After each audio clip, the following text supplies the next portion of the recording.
Welcome to the Nomos series of interviews for International Women's Day 2022. Today we have a chat with Maddie, a developer in our game studio, and Ollie, a new Agile coach.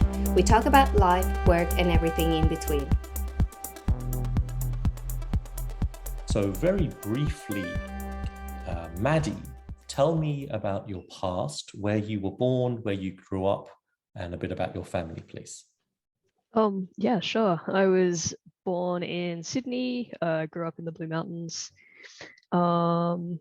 Family, my mom was an industrial designer and then a paramedic, now a paramedic. And my dad, he worked as like a airport runway engineer and now is in some sort of IT role. I don't really know. He does like system admin sort of databasey stuff for a health insurance. He just kind of does a whole bunch of things. I don't know what his role is. I've got a younger brother. His name is Ben. He likes chemistry and stuff. He's just me. When I finished school, I studied. I went to Wollongong for a year and studied like international studies. I was learning Mandarin and Indonesian, which was really interesting, but I stopped that because I'm not very good at writing essays, and arts degrees have an essay or two required. Took some time off, and then I was trying to figure out what I wanted to do. Was kind of looking at maybe doing like VFX or something, because I've always been sort of like tech oriented and I like art and all of that. But I think it was my dad actually just sort of offhand mentioned out of nowhere, he's not like a big video game player or anything. He was just like, the games industry is bigger than the film industry. I'm like, that's a good idea. So I kind of combined like my like creative making things, doing tech stuff, and then I'm like also reasonably good at sciencey things like maths, programming, that sort of thing. And I studied game design at Macquarie University, game design and development. And then started working at No More Studios. Thank you very much, Maddie. So Ollie, where were you born? Where did you grow up? And tell me a bit about your family, please. Yes, I was born in Denmark. I spent a few years in Geneva as little, and then we moved back to Denmark. And I have 4 siblings. I'm the oldest one, so a lot of young children when I was younger. A lot of fun. My parents were never married, but they split up when I was 9 months old, and then that's where my mom and I moved to Geneva, but eventually came back. My mom has a huge passion for the French language. She's a translator and the French culture. And then I was forced to learn French. I think I forgot it then, but learned it later on. And my mom met my stepdad when I was 4 years old, and then they got 2 kids. So I have 2 siblings on my mom's side, and I have 2 siblings actually adopted from South Korea and Vietnam on my dad's side. Which is also a really interesting story. So I've been traveling forth and back between my mom and dad, but my dad, I haven't seen him as much growing up. So yeah, but I pretty close with my siblings, and that makes me very happy. Thanks, Ollie. So back to you, Maddie. What kind of person were you as a child and a teenager? Geez. I don't know. I always liked making things, very sporty,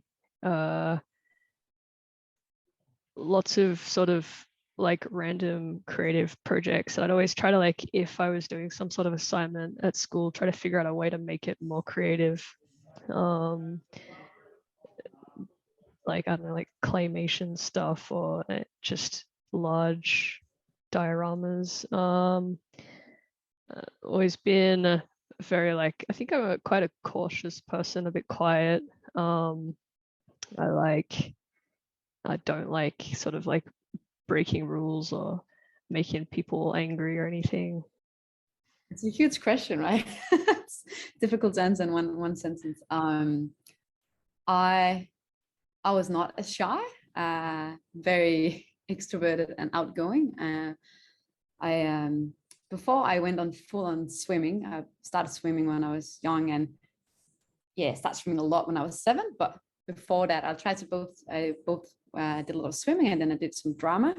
And then I figured out I was much better athlete than than an actor or actress. So I've always been an outdoor person, loving to do a lot of different sports and just hang out with the guys, climbing in trees, these sort of things. And spending a lot of time in the pool, essentially. I think I was a very good student, did my stuff. It wasn't that difficult for me. And I just really loved swimming, and hang out with my friends from swimming. So it was a different youth compared to the people I studied with at high school, college, because I spent all my time in India and swimming. And that was kind of my world. And then I had this separate world with school as well, but I wasn't able to participate in all the different parties, and kind of being a young teenager, a normal teenager, whatever that is, that go out and drink and do these kind of things. So I was just very disciplinary and focused on my swimming. So it wasn't until I stopped swimming when I was just before I turned 20 that suddenly this whole new world sort of appeared to me, and there are other people outside of swimming, and that was really interesting. An interesting phase in my life, because it is a little bubble when you just live in that swimming world. So that was very helpful for me to get out of that bubble, and get to know some other people, right, with some other passion and interest. Thank you very much. So the next question is to Maddie again. Who were some of your early female influences in terms of people you looked up to or learned from? These can be real people, these can be fictional people too. Yeah, that's a tough one. I quite distinctly remember, because I was a big reader as a kid, getting upset when I was sort of like 10 or 11 years old, because the book I'd started reading, the main character's name was Ben, which is my brother. Like, there's no, like, all the books, the cool books are just, it's all about boys doing things. I think my teacher at the time helped me find some books that were had like female protagonists. I think the earliest role model I remember from, or like inspiration, and that would be like Lisa DeVanna, who's an Australian female footballer who's done some really cool stuff. You once said to me, we were talking about Overwatch, and you said what you liked about it. And I love this line. You said, it wasn't just a bunch of dudes. So right. How has video game representation been for you in the last 10 years? Yeah, the characters, it's good. There's obviously a lot of like strong female protagonists in games. I like Lara Croft is one of the earliest ones, but I'm not like a super huge fan of her representation in those games, especially the first sort of series of them. But Aloy from Horizon Zero Dawn, we were talking about earlier. And yeah, Overwatch as a game, like compared to something that is heavily influenced Overwatch, Team Fortress 2, where all of the characters are men, Overwatch has sort of like a really broad cast of different people, like genders and backgrounds and stuff. It's really cool to see that sort of like environment changing across football, across games. Like there's just a lot more inclusivity, which is cool, and representation. It's a really good question, because when I think about like who did I see myself in, and what, who did I look up to, and probably like when I think back, and it's like a lot of men in all these different areas. But if I have to pick a woman, I think my mom, she's played a huge role in my life, and is a person that, raising me alone, and it wasn't an easy situation. She had her own company and she started that, and so I admire her a lot and look up to her, and I still do. And the older I get, the more I think I admire her. So she's been like a strong influence on me, a positive influence. And he's just been there for me always and encouraged me to follow my passion. And yeah, so yeah, I definitely think she's a huge influence on me. And then I think that's not as a young, I don't have any memories of anyone when I was like a child, but when I was a bit older, we had the first Helle Thorning, Prime Minister of Denmark, the first female one. I just remember I was like, wow, because we had some political leaders that were female, we still do. Now we have a second female prime minister. Yeah, and I just remember that as being, that's a huge thing, a historical thing to happen. And crazy to think about how many men we've had, but never a single woman. And I was probably, what was I, 13 or something when she became the prime minister. So yeah, and I always been interested in politics. So there was a interesting fact, and also seeing some of the leaders, like Aung Kyaw from Myanmar, and also within the UN, also some female leaders. I can't remember all their names, but I just remember when I was younger, noticing it, as well as the EU. So I guess it like that have been, yeah, that had probably had an influence on me in terms of sort of going that way in terms of my interest as well when I studied. But I also looked up to a lot of, I think, just men in that work, because you think about sociology and very few female sociologists, and yeah, at least like when you go back in time, like all the big ones, Foucault and Max Weber, and that's what I studied. So it's just a lot of men. And then I think like women around me, just no one in particular, but could be women I was swimming with, and sports women in general. I don't have a clear moment of one particular woman in her sports discipline, but just seeing all these strong women doing all of these cool things, yeah, in different sports discipline. Mom always set a really good example for me in that it was kind of like a lack of a bad example. She never introduced me to the concept that something like couldn't be done because I was a female. It was just like she'd always get her hands dirty and sort of do all the stuff that dad was doing, whether it be like different sorts of chores or like weekend activities. It was never like, this is girl stuff, this is boy stuff. It was just like, this is stuff you just do, what stuff you want to do. And I like thinking about it, that was just very normal for me. And I really like appreciate that like influence, never having this sort of precedent set that this is like a masculine thing or a feminine thing. It was just sort of do what you want to do, which is cool. Can I add one thing? Because that's really interesting, Max. And I just realized that, talking about my mom, love my mom, and she sort of had to be both my dad and my mom, right? Like thinking about a strong woman. And I remember there's one clear moment I remember when we were on vacation, and there was this challenge, and all the other kids' dads were doing this challenge, but my mom, she's pretty strong, so she did the challenge as well. And it was you had to go dive for a lot of, so it was in a pool, so you had to dive and pick up all these spoons. So they had 30 spoons they just threw out in this pool, and then the person that could pick up the most spoons would win. And then all the dads did it, and my mom did it as well, and she won. And that's like, I was like, okay, that was a really, I still have a clear memory of that. I was like, I was so proud. So yeah, just wanted to add that. Thank you very much, Ollie. And thanks, Maddie, for that second thought. That was really nice to hear. So the next question is back to Maddie. What were your thoughts about work when you were younger? Did you know what you wanted to be and what you wanted to do? You've touched on some of this already. Yeah, not specifically. I've always had like a really large range of very different things that I think I'd be quite happy doing as a career.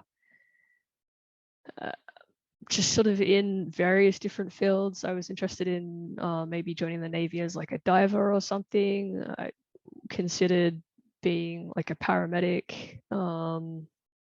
I was trying to think of other things that I wanted to do. I wanted to be an architect. I was just like lots of very different things I think that I'd be like, and still would be quite happy doing. It was actually really difficult for me because I thought a lot of things were fun. I never had like a favorite subject in school or anything. I think I was able to see the fun part of all of the different things. I just had a huge appetite for learning. But I realized that I was probably more interested in broader societal context and looking at different organizations, how they impact society and vice versa. So I wanted to do something that was a bit broader and that way. And also I was really interested in the whole world and not just Denmark. So going back to politics and society. So I picked that way. I didn't have like a clear thing. I want to be exactly that. I just knew kind of eventually got more and more clear to me that I had like a broad interest, and I probably wouldn't study mathematics because that would, I was more interested in broader societal systems and that reinforcing mechanism. So I was really happy what I ended up studying. Actually, I loved it. So that was the right choice for me. Thank you. So Maddie, what are you passionate about right now, both personally and socially? I'm like passionate about making things. That's one area of passion, what I like doing. I think I'm quite passionate about, in sort of like a relevant to this conversation way, women, female representation, just general not sexism stuff. Yeah, like equality, that sort of area, proving that like women can do what other people can do. I very much am passionate about not relating something like a feature, a trait, a behavior, a skill to a gender. It's just sort of like, this is a person who has done this. It's not like this is a man who like they've done this because he's a man, or she's done that because she's a female. It's just like, it's just a person who like, kind of like trying to separate gender from as much as possible. Yeah, I mean, I can relate a lot to what you just said, Maddie. I'm just tired that we even have to talk about gender, skin color, these kind of things, and you just keep seeing things repeat over and over in history. That is just sad, and I think we should be, more mature as a species than that.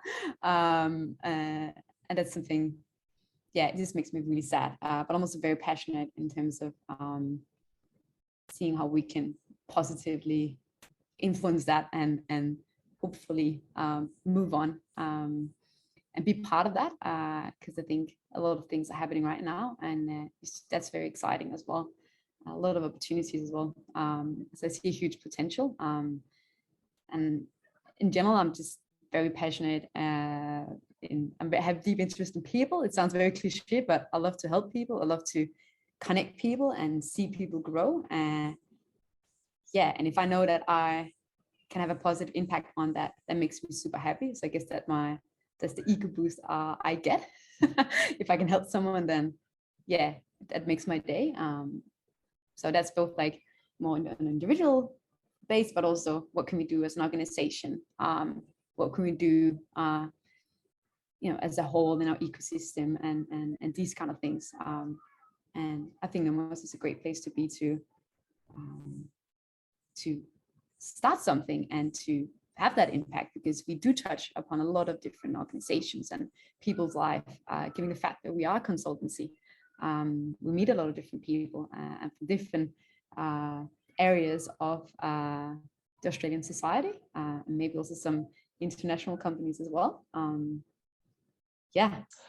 Maddie, as you are well aware, because we've spoken about this before, intelligence and creativity come in many different forms. Emotional intelligence, academic intelligence, physical intelligence. So how do you express your various intelligences and creativity in your life? Interesting question. I'm not sure. I think I necessarily put much active thought into that. I just do it. Express like myself where I can. We'll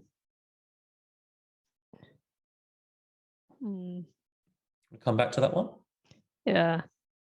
Sure. Yes, So please. Ollie, thanks, Maddie. Ollie, how do you express your various intelligences and creativity in your life?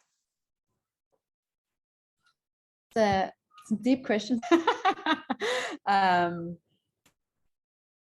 intelligence. I believe that I love to believe at least that I'm pretty good at connecting with people and sort of that emotional intelligence. Far better at that than a lot of different things. I can sense people, how they feel often, and that makes me equipped to help them even better. At least that's something I'm very aware of, and I do really have an interest in knowing how people feel and how they are, and these kind of things. I do a lot of sports, and I'm not physical intelligent when it comes to coordinating something that has to do with the ball, so football, any that kind of things and that. But when it's just my own body, so a lot of these individual sports, which is kind of sad because I really like to hang out with people and be part of a group. We still train as a group, but I always think about, it must be so much fun being on a handball team. But I'm just better at seeing something or understanding something and implement it in my own body, and I don't have to do it with a ball. It's just my own body. So I guess I'm pretty good at that. At least if it's like in kind of water sports activities, I have an easy time with that, given that I was a swimmer. But yeah, I think you become good at a lot of things if you just spend a lot of time doing it. So anyone, if they spent that amount of hours I spent in the pool, they'd probably be a pretty good swimmer, right? So it's also just the practice part of it. Emotional intelligence, then there's academic intelligence. I probably use my emotional intelligence more than my academic intelligence.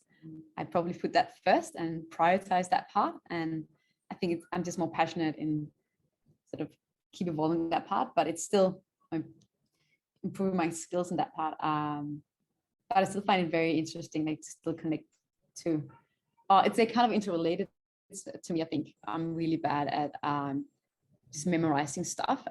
So I definitely express it by being able to analyze things and having my own way of argumenting for what I see and hear. So if there's only one correct answer, I'm not really buying that. So I love to be able to analyze things, observe things, and then, have my own point of view in it. And I remember once I had an exam and I thought it was brilliant because I was contradicting one of the authors that we based the exam on. So I was like, oh, this is not. And I thought that was brilliant because I thought I had a really good argument. I failed that exam and I had to take it again. And what I did, I was just then kind of replicating what he said. And then I got like the highest grade, that was really sad because, I don't always buy that. But that examiner or professor, that was his kind of teaching. Fortunately, that wasn't always the case. But no crazy memorizing, all these kind of things. So I express it more, I think, emotionally. The way I express my hypothetical various types of intelligence, I suppose I get more enjoyment out of being good at things. So I do things that I'm good at. And so it's the choice in activities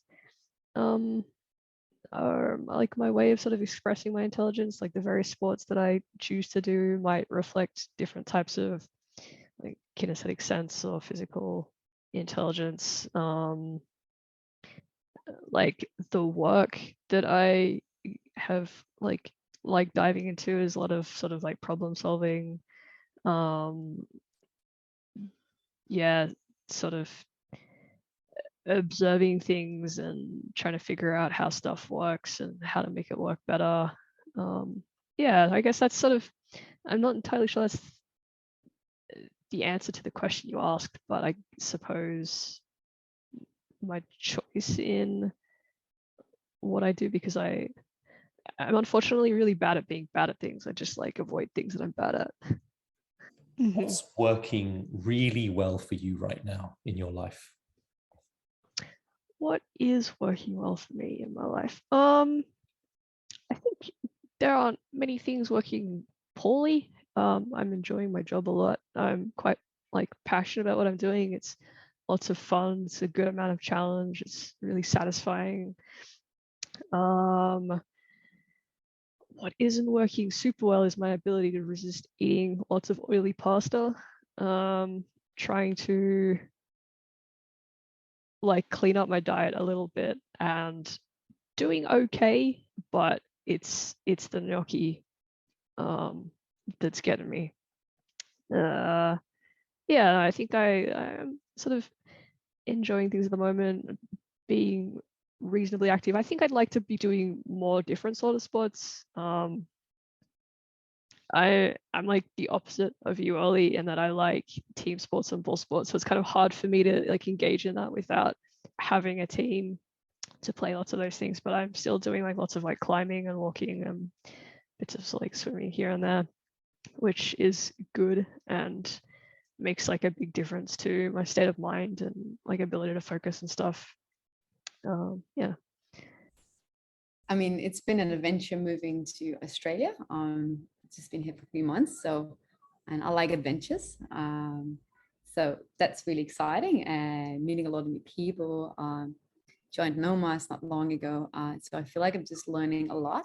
So that's really exciting, just to learn so much and meet new people from everywhere around the world, and to also learn a lot about different cultures and seeing things from a different perspective. That just automatically happens when you move to another country, especially one so far away. And I just joined Maddie's Surf Life Surfing Club. It's really great to be part of that community. I love being part of communities. So even though I suck at sports with a ball, I can still be part of a community and have people to train with. And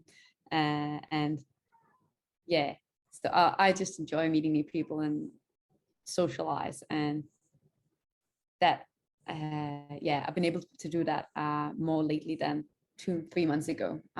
So that's very enjoyable, and go out and enjoy the ocean every day, surfing, swimming, something that is just makes me so happy, being so close to nature. So yeah, even if I have a bad day, I just need to go down to the ocean and then I feel great. So that's working really well for me. Thank you very much, Ollie. Maddie, what advice would you give to your younger self? Geez, we don't have time for this. Such a good question, though. Yeah. What advice? I need a second to think about that, if that's cool. Sure thing. Ollie, would you be ready to answer that question? Yeah, it would probably, there's so many things to that. It's a really good question. Yeah, no, I would advise myself to just be more confident in being who I am and who I was. And with that, all, my weird things, and not trying to fit in. So I think this is probably something a lot of kids are struggling with. Just being myself, and yeah, not feeling too pressured to do things because society tells you to do so. So those like societal norms, just think if I could just relax more, that would have been better. And then, yeah, not being such a perfectionist with everything. Again, going back to relaxing a bit more. There are more important things in your life, and it's not worth spending that extra energy. It's not giving you that value in life. So yeah, I think that would be my best advice. And probably I should listen more to my parents during my teenage years. I was not the best teenager. Now I feel sorry for them having to struggle with me. But yeah, I should have listened to your parents. If you have wise parents, listen to the advice. That's something I could have told myself. Yeah, I would probably think of a lot of things if I had more time to think about this thing, because I think it's a really interesting question. But for now, that's what I'm. Yeah, that's what I want. It's a challenging question because I feel like what advice I would have to give is stuff that I haven't actually like nailed down yet. So it feels a bit sort of like hypocritical giving that advice. But at the same time, I don't think it's like advice that I would have been in a position to take in, like stuff like be more confident or like try to like worry less about what people are like thinking or whatever. I think you need to sort of like live the experiences to get that confidence. You can't just be like, aha, what was like, that's what I was doing wrong. As a teenager, I mean, it'd be weird if you aren't insecure at some point. You're just trying to figure out who you are and you know, that identity building part. So yeah, I completely agree with you, Maddie. So rather than giving my past self advice, would it be okay if I just instead took the place of my past self and just got to redo all those years again with my newfound wisdom and maturity? Perfect. Do you have any stories about life in the workplace or outside of work where you were judged or treated in a negative manner because of your gender? Maddie. I don't think so. I think I've been quite fortunate in that I haven't really experienced much of that. I've felt in potentially like a paranoid sort of way that perhaps like people might perceive me differently because of my gender. Obviously, it's a very male-dominated field. So I kind of put extra pressure on myself, but I think that I've been like really fortunate. Studios, Nomos as a whole, the different clients we've worked in have always been like, I don't want to say like accommodating, because accommodating is almost like bad in itself. That's like special treatment because of my gender, but there's just been an absence of any sort of like negative, like outwardly different treatment, which is good. That was, I'm not sure how many details you want me to go into, but yeah, that was at a bank when I was a consultant years ago, and I was the only female in that team. And what was the most surprising thing for me? I was very young and no one else said anything. And then I realized afterwards when I didn't want to continue my contract, so I was pulled out. And luckily the consultancy I worked for was very supportive, and I talked to a coach and so on. So that helped me to move on. And then I really wanted, you know, to make a difference, and thought like no one else should experience this. I talked to, so it was my product manager at that bank. Women from other part of the organization didn't want to work with him. So it was so harmful. And I realized that afterwards when I left, and I started talking to the men as well in the team I was in. And they said that, yeah, we don't like him either. He's just, you know, things he brings up are just so inappropriate. And he's harassing women in the organization, but no one did anything. And I was in my early 20s, and they were grown ups, you know, 50s, 60s, 40s, just no one did anything. And that was, I think, the craziest thing to me. And I called he was a freelancer, the product manager that was harassing women. I called the agency he worked for and told them, like, this guy, I mean, he's hurtful anyway, because I thought, of course, they would then not, you know, they would fire him and do something about it, have a chat with him. And they were just like, we're earning good money on him. This is my first sort of experience with, just how crazy that was. And he did stuff that was, you know, in the office, so everyone could see it.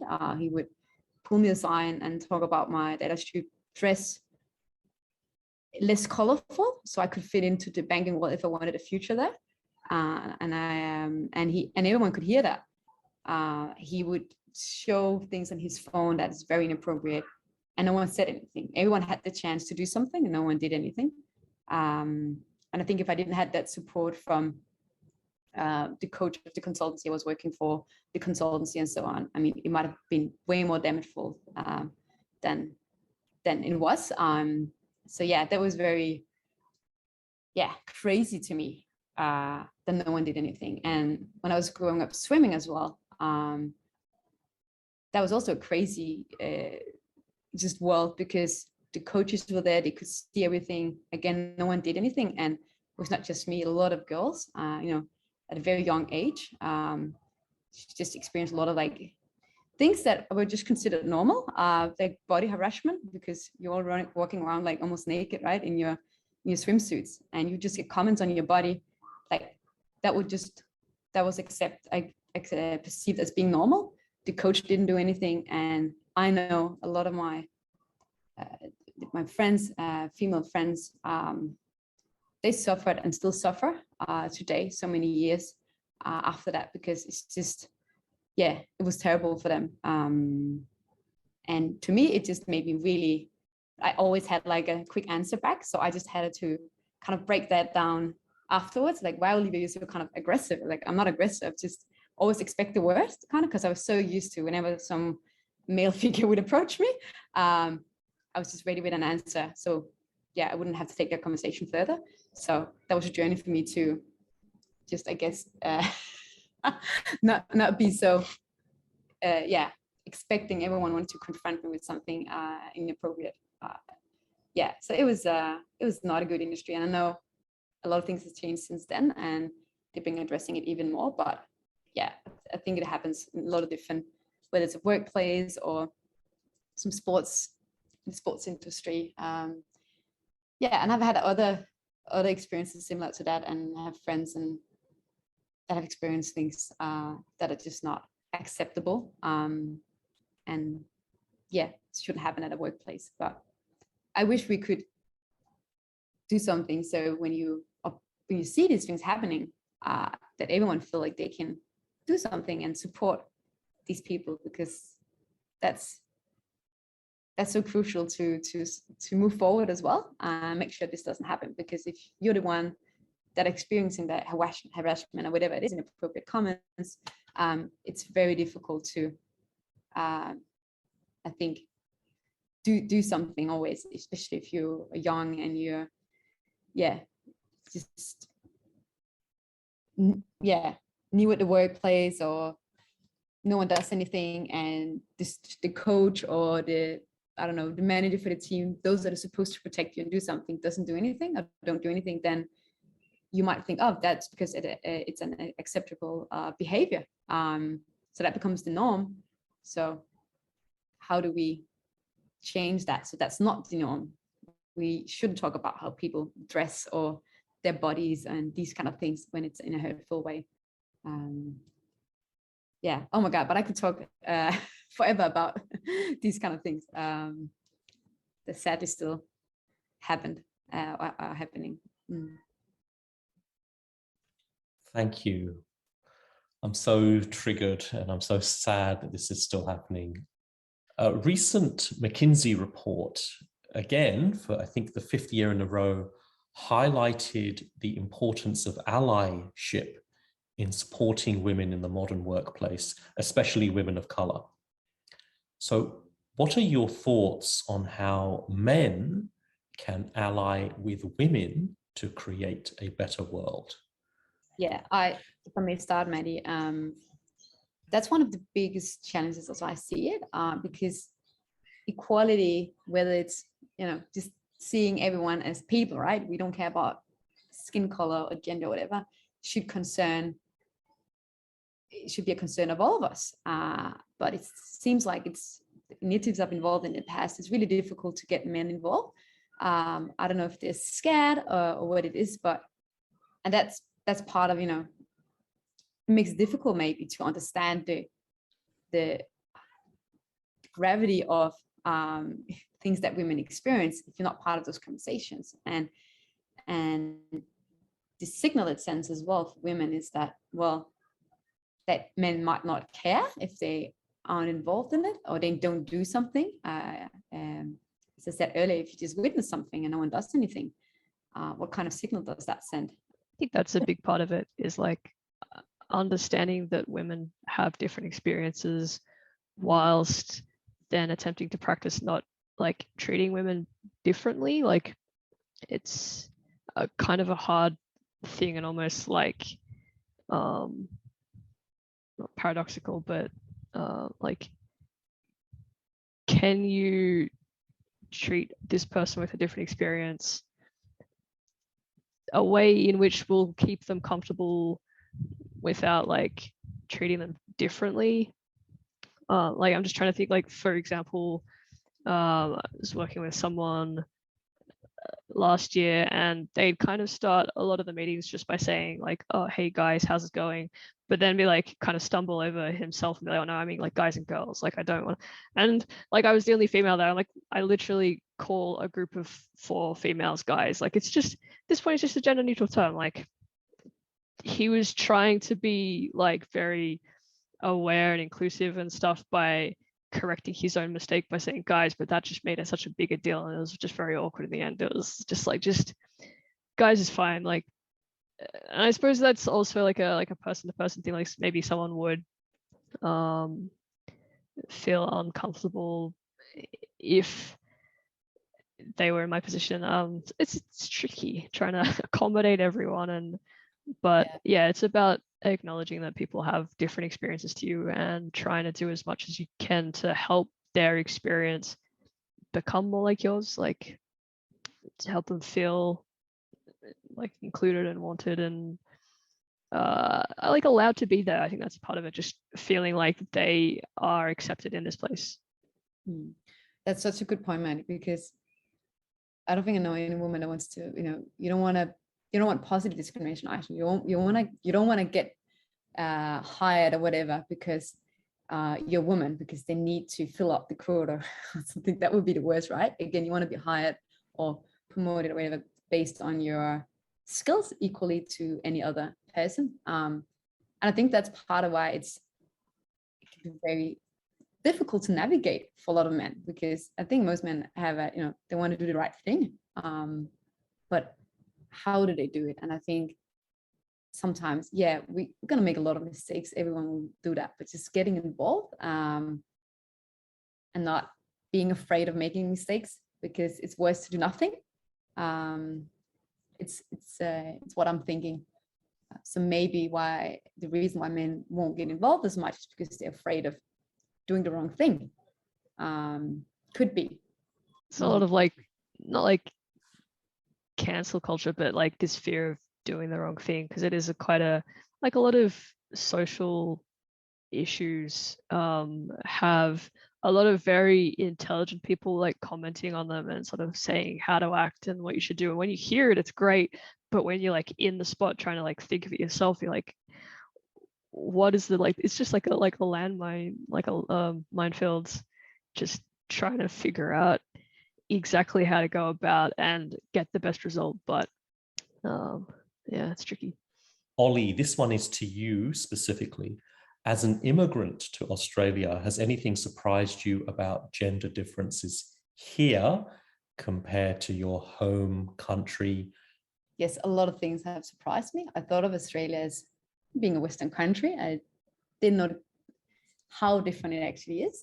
So like things as parental leave, it's shocking, because in Scandinavia you have a lot of parental leave, both the man and the woman, and the man is actually, like in Sweden, men and women have the same parental leave, so you have 1 year each parent. In Denmark it's increasing as well. Now men have to have, I think it's 9 weeks at least, and if they don't take it, it's not the weeks won't go to the woman, you just won't have it at all, so they force men to take more leave.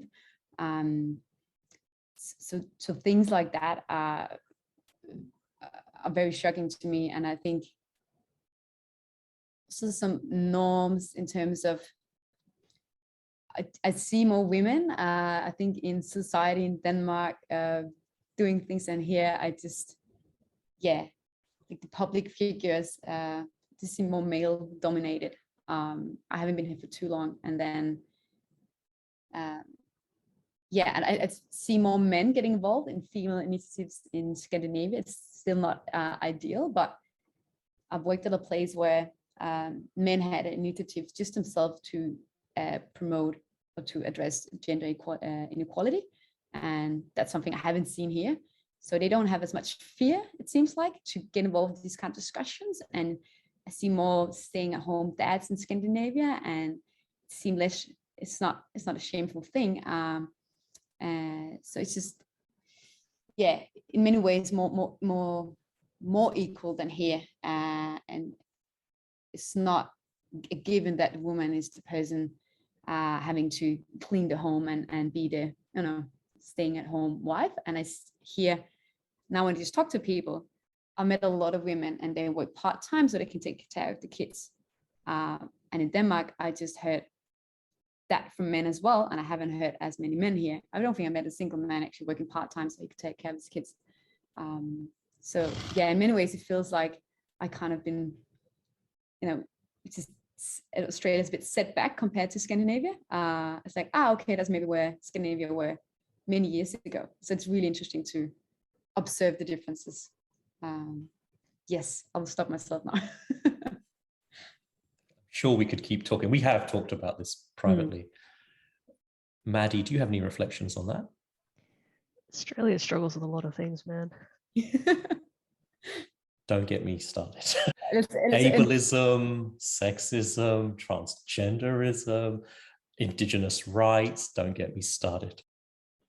We talk about purpose a lot here, and we ask each other about purpose. So, Maddie, what is your purpose right now? My purpose is, my purpose is to make experiences that last, which is my way of better defining wanting to make cool stuff. My purpose is to help people thrive in learning environments to create amazing cultures, because I'm super interested in creating frames for culture, allow people to be in a place where they can have fun and be themselves and enjoy their lives to the fullest. And we spend a lot of time working, so it's part of it. So the corporate cultures make them fun and engaging, and just enable people to be themselves, because trying to be someone else for such a big part of your life is a terrible thing to me. And if we have more companies that are like that, that hopefully can also change the society in some ways. Yeah, so that's really my purpose. Thank you. Last question. What kind of world do you wish for the next generation of women? Maddie. I want women to not, as they grow up, to not think there's sort of any restriction on what they want to do, who they want to be. I want a world where there's lots of role models and examples of people who are similar to an individual, for them to kind of use as validation for what they want to do, where they want to get to. If someone else is doing that, then I can do that, or I can do better. Yeah, I think that's what I want, among other things. If you ate chocolate and it didn't do anything bad, that'd be neat. Sure, you can eat a lot of chocolate, Maddie. So many things. I wish peace in the world, and that we didn't have to have these conversations. It's just sad and tiring about how we look, so any kind of thing, skin color, gender. I hope that, specifically talking about gender, that relating to what you said as well, Maddie, that you feel like you can do anything when you grow up, despite your gender, despite your skin color, all these kind of things, and that I think it's very important for children to have, we call it, they can reflect themselves. Some people, they see, they have role models in that sort of represents them, so I think, I can do this. So to have that sort of a diversity represented everywhere, that would be fabulous. I think our society and world would be a lot better. And I think if we had that diversity, I don't think we will start fighting each other over our looks and these kind of things. So hopefully then all the stupid wars could also end. Yeah, that's a bigger thing, but not having anyone to feel like they don't belong or they don't fit in and they can't do anything because of how they look. That would be great. Thank you. Any closing thoughts from either of you? Thank you for hosting and asking some excellent questions. Yeah.